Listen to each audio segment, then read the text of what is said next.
Le ministre de l'Économie et des Finances a présenté aux sénateurs ce matin à Yamoussoukro le plan de soutien économique, social et humanitaire du gouvernement à l'endroit des entreprises et aussi des ménages face à la pandémie du Covid-19. C'est un plan de 1700 milliards de francs CFA pour soulager tous les secteurs impactés. Kader Sogodogo. Fondation Félix Houphouët-Boigny de Yamoussoukro, 9h50, le président du Sénat a fait son arrivée.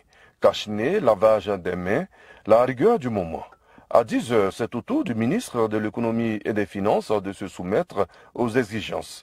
Dans la salle, moins de 40 personnes, dont 13 de la Commission des affaires économiques et financières. Certains sont en ligne par vidéoconférence. Les mesures barrières ayant été respectées, la séance d'information peut alors commencer.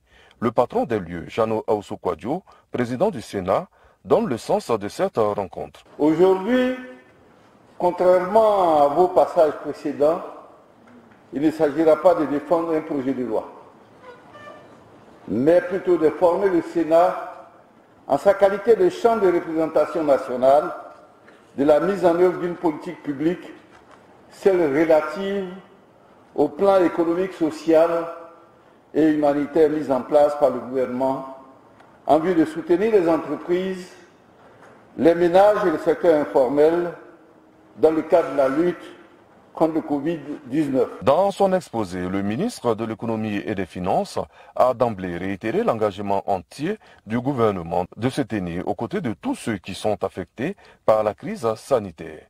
La Côte d'Ivoire, à l'instar de tous les pays du monde, subit les effets socio-économiques de la crise du Covid-19.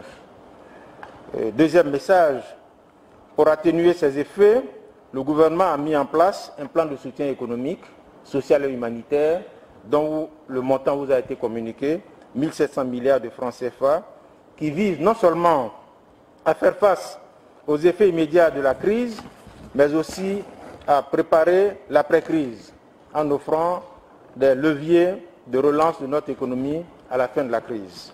Et enfin, pour la mise en œuvre de ce plan, le gouvernement a adopté une approche inclusive impliquant les acteurs économiques ainsi que nos partenaires au développement.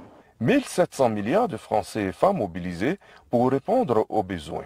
L'agriculture, l'informel, le secteur industriel, la santé, le gouvernement fera face à ses responsabilités. On a mis en place un fonds de solidarité de 170 milliards. Et dans ces 170 milliards, il y a une partie qui est prévue justement pour accompagner les opérateurs du secteur informel qui auront tout perdu. Ces opérateurs étaient en activité. Du fait des décisions qui ont été prises par le gouvernement, elles ont fermé leurs activités. Notamment, je pense aux tenanciers de maquis, je pense également aux petits restaurateurs, je pense également aux petits artisans qui ont eu des difficultés liées justement aux décisions qui ont été prises par les autorités. Le ministre de l'Économie et des Finances sera à nouveau devant le Sénat le 6 mai.